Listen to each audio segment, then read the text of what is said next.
Okay, we are back like we never left. Episode 10 of the small cap review. This is take like 8 of doing this because every time I think the dude outside using the weed whacker is done, he fires that thing back up. So if you're hearing this, he is finally finished. Thank God. And if you hear a weed whacker in the background, I'm not doing this a ninth time. We're just doing the video. Um, we're starting with a couple gappers. REBN being the leading gapper of the day. 80% gap, 68% insider ownership. And let's get into the daily chart. So we had the opening right here. And if you can see, there's a lot of consolidation here. It comes down and respects this consolidation before. And now we're gapping up above it. So when we get the lines turned on, this is how I had it drawn out. A couple pivots and then this daily zone. You can't draw these other lines before, but it was below where we were opening, so I didn't mess with that. Let's talk about pre-market. We talked about this the other day. I think it was SGBX maybe that had a open or really ran in pre-market closer to the opening bell. And so that's what we get here. We only get 1 hour worth of pre-market action before the bell. And I like that typically because that means there's going to be less volume in the pre-market. And you know that one of the things I look for is the ratio of volume at the open to pre-market. So if we take a look here, use this tool to draw it out, 13 million shares in the pre-market. And if you just go 6 minutes into the day, that is already doubled to 26 million. And then the first 30 minutes gives us 56 million. So meeting all the volume criteria that I like to see. Um, and I did not catch this one off of open. Um, I had kind of conflicting feelings. Yes, this is kind of the really nice dip into the pre-market zone that we like to see, even having some pivots below in the pre-market that it hit, but still had this, bigger wick um, that I was cautious of. So especially after this first candle where we get the fake breakout above, I was a little weary. We do get this nice dip and rip though. So even after that, it was on radar, and I do end up trading it. Once this is made, I drew this little intraday zone up here, and once the trend line was established with a couple touches, had that drawn out as well. So what I was looking for was a pullback down to hopefully VWAP and a move up through these levels up to 450 from there. So ended up being what I wanted, but there was just one extra step in this middle, this last leg down to tap on these pre-market highs. So I got stopped out down here and did not re-enter, that was the actual mistake. Getting stopped out on the trade is not a big deal at all, but moving my eyes elsewhere was the mistake on this one. So, um, like I said, I was looking for this dip right here to VWAP, which happened, and then I waited for it to break back above these daily levels. So I was in around 360. Um, Once it rejected this trend line, maybe I should have just said, okay, let me get out and I can re-enter on the break of the trend line, but stayed in, stop at the lows, got taken out there. Again, not a huge deal. You'll lose some in this game. You actually probably lose a lot in this game. But as long as you are making more on your winners than you're losing on your losers, you're in good shape. So, good lesson to be learned here just on being patient and sticking with a trade. Um, we do get this nice break of the trend line, and it is on from there. This candle was very quick, very violent. 1 second it was 365, the next it was 435. So really awesome move if you were able to capture that. And then a nice fake breakout of the $1/2 and key daily level. I say key daily level because it is one of the most obvious levels on the chart. Even have some more confluence back here on it. But yeah, if you're looking at the chart and say, hey, what are the pivots? This is probably going to be the first one that you draw. So when that's the case, it makes for a powerful level. Key trigger here, fake breakout, back below these highs. Good place to get short, can risk, about 20 cents on this name and get a nice payoff. Once it failed this intraday level, which was kind of in my book, last chance, maybe get off of the 8 EMA off this level and push again, either just to give a fib bounce for the short or for the next leg up, but not even strong enough to do that. Fails and fails. So still hanging out. Oh, since I started making this, it failed. But it was hanging out around this pre-market level, and now it looks like we are in for a deeper fade, maybe to the 5-minute 200, um, which is the target for deep fades on day one gappers. So a good name there on both sides. Good lessons to be learned for me. Um, and hopefully you guys made money, whether long or short, on this name. So moving on, TIVC. This was a true gap and crap name. Scroll, scroll, scroll. Get this thing on the chart. Now this one had a gap of 50% on it. And when drawing out these daily levels, you know I love a good gap on the daily. Even though this has been filled and tested, it does not matter to me. I still think that they are very powerful levels and pretty clear zones to draw on the daily. This was a pretty easy one to map out. So when we get to the point where we're opening down here, I'm really not interested in this name long. I mean, it has, a lot of pre-market action above. It has daily gap above, daily zones. So quite a lot to have to chew through, and it had a decent amount of volume in the pre-market compared to what we saw at open. So um, if we're using the rules that we usually do, pre-market volume, we'll call it 6. At the open, if you go in the first 30 minutes, um, you're at 15, so almost 3 times, but at this point the volume was really diminishing.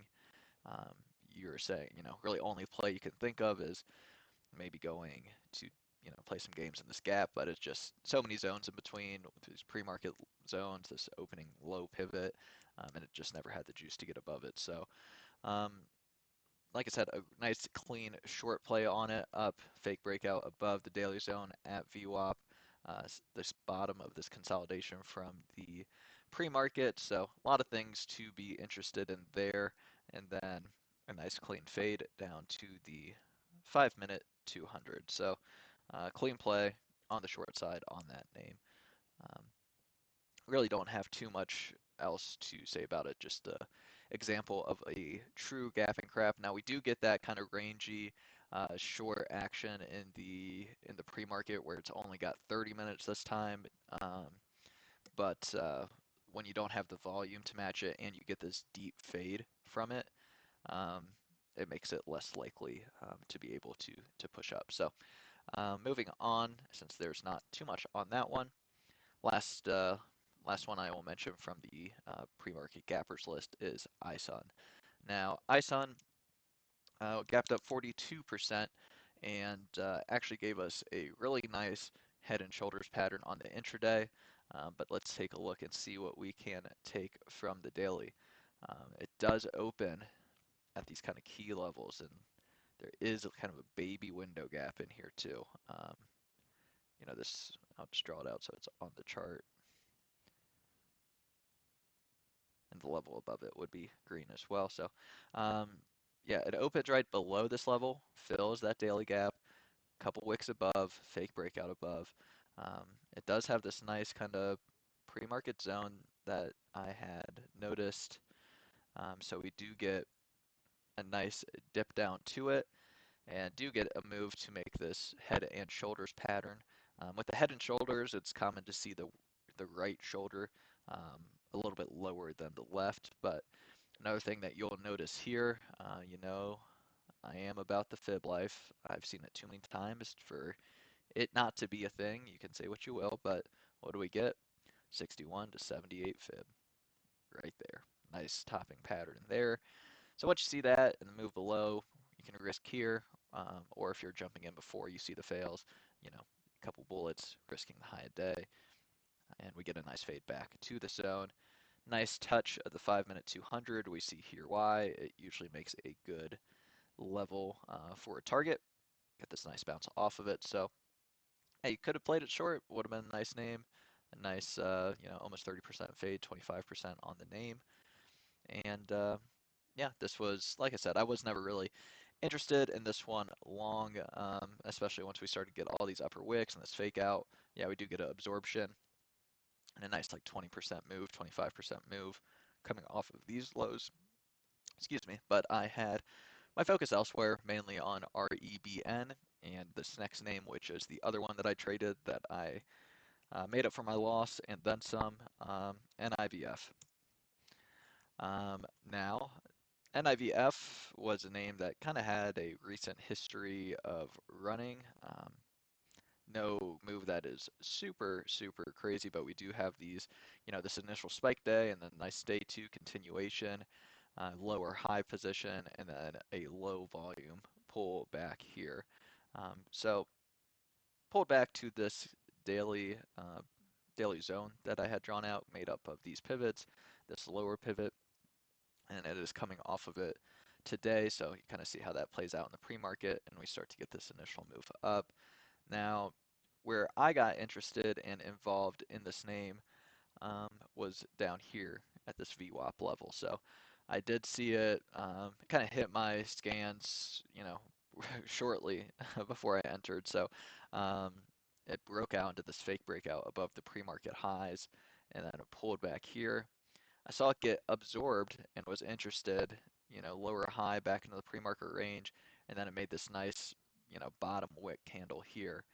And this is where I entered right here, risking below this key daily level, this 129. It's actually an intraday level. If you remember, we talked about it on day one, where we got these levels from the hourly chart. Um, Briefly, we can just go look and see. We see it's respected there, see it's respected there, see it's respected there, and we got it from right here. And kind of same thing here, hourly chart level up there. I saw that it had been respected previously, so it gets to stay on the chart. So that's just where I got some of these levels from. I knew that I had some action to chew through, but I did like how the volume on this day, right now we're sitting at 25 million, but on all of these previous days where it was pulling down, we're not getting above 2, most days not above 1 um, million shares traded. So like the volume compared to the previous days, like the volume, here compared to the pre-market where we're kind of getting elevated volume here and it's staying a little bit more elevated than what we saw in the pre-market. So got in here and got some nice kind of grindy price action up here. So did a pretty good job taking my profits up in this previous high of day zone. Um, I took about half off up here and then, kind of got caught with the other half where we got this big dip and I was like, oh man, okay. Well, didn't want to give off like, what is that, like 20% or something? Yeah, 15%, just in one candle. So I was looking for this pivot to hold and maybe get a lower high to get the rest of the shares off in. So when it came back into this daily zone, I took off some more. So I had probably a quarter or a little less than a quarter left, and then took it all off up in here after we saw this fake breakout. Kind of a mimic candle here where we get this high, gave most of it back. We make this high, give it all back. So after that, it was done for the day. And yeah, I was able to make some nice profits on it. Like I said, I entered down here, got most off up around here. So 40% move, and that's what I love. The only fundamental thing that I'll mention on this name is it was a Taiwanese stock. Um, and some countries' stocks behave different than others. Kind of if it's outside the US, it can be a little bit more for lack of a better word, a little scammy in the price action. It can be a little tricky, more unpredictable moves, and more moves to the upside on them. Um, yeah, I would say less predictable is probably the right choice of words. Doesn't always behave like you'd expect. Like you get this fake breakout over pre-market highs, expect to fade, but you get absorption in another leg. So um, just one thing to make sure that you're looking at is the country of origin of the stock. So one more name we'll go over and we'll call it a day here. We'll do SGD. Um, Going over this one because this is a name that doubled in price. It went from 41 cents at the open up to 82 cents. So how do we get a move like that? And, how can we try to capture that? So as always, we're going to start on the daily. And actually before the daily, the fundamentals of it. It had 72% insider ownership. So, you know, I know that's something that I've been bringing up a lot recently, but the fundamentals are important. They just are what they are. You got to be, chart's important. You got to trade the chart, but you got to know what you're trading, know what you're owning, know what you're buying as well. So we have this clear kind of double bottom look on the daily chart, starting from yesterday where it bottomed out. So easy to have that drawn out, and then that's kind of your guide to being in a good trade. So I didn't trade this thing at all. Actually, really didn't even pay much mind or look to it. I think I maybe threw it up on a thumbnail chart at one point, but didn't join in on the action. So a lot for me to kind of dissect and learn myself on this name. So, I mean, this is the best kind of opening setup that we have. This is exactly what we want to see, where we have a daily zone where we're kind of dipping into the top of the zone and then making a move away from it. So, um, if you're there at open, really clean move. 40% right there. So that's awesome. You feel good about that. But it comes back down to this level, but never breaks it. Technically lower high on it. Um, and we keep getting lower highs. I mean, we come back up to the same level that we had before and is not able to break over it again. But this time we get absorption on top of VWAP. Now, if I was going to trade it again, or if I was going to trade it at all, this open and this pullback to VWAP. These are key places to trade. Also, this nice kind of lower descending volume flag on top of VWAP into the EMAs. That's a nice trade too. I would be a little bit more cautious because um, it already showed to have sellers up here, so this would kind of be an area where I'm looking to take profits. So still that 20% move that I am addicted to, but at this point you didn't know if you were just going to make a lower high and reject this daily level, reject that level, a bunch of levels above. So um, we do anyway. When we get this pullback to VWAP again, it's kind of game on. We'll come back up, test these levels. We're not even really fading away from them. Continuing to pull the EMAs up, continuing to respect them, and then we get this nice move above. So tons of noise on the daily chart on this one. I mean, you could have even drawn more levels here, so makes it a little bit more messy. You have this consolidation here on the daily, which is what all those daily pivots represent.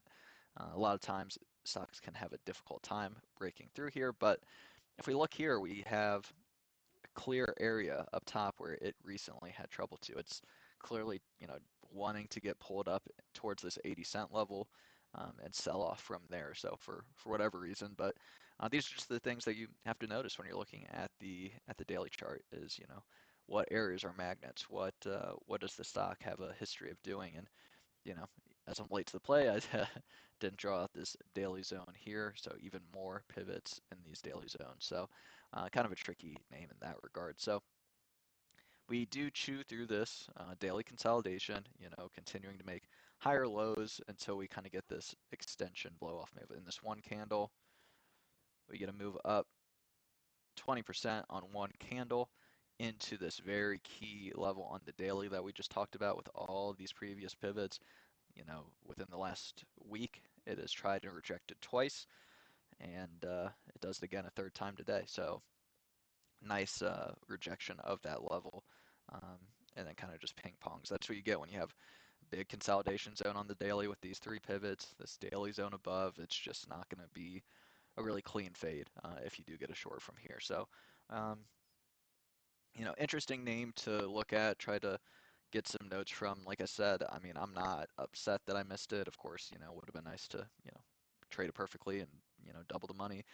But yeah, I had other things on the radar that I was looking at. So just wanted to kind of break that down for my sake and for your sake, to try to see what we can learn.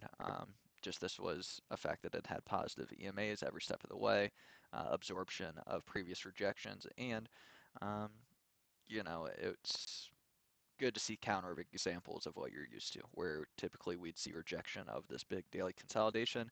This is what it looks like when it doesn't. It can be a little choppy, but once you get through it, it still can have another leg up. And then I guess the lesson of these previous pivots, just looking at the recent history, what does the stock like to go? What's it doing at these levels? Um, and yeah, so I was going to say quick video, but this is just as long as all the other ones. So I did record it for about 4 times as long, thanks to the weed whacker guy. So yeah, appreciate you guys tuning in. Comments, questions, let me know. Thumbs up, thumbs down. Please feel free to hit whatever you're feeling. And yeah, thank you for tuning in. I will be back tomorrow for episode 11. Hope you all had a good trading day, and I'll catch y'all tomorrow.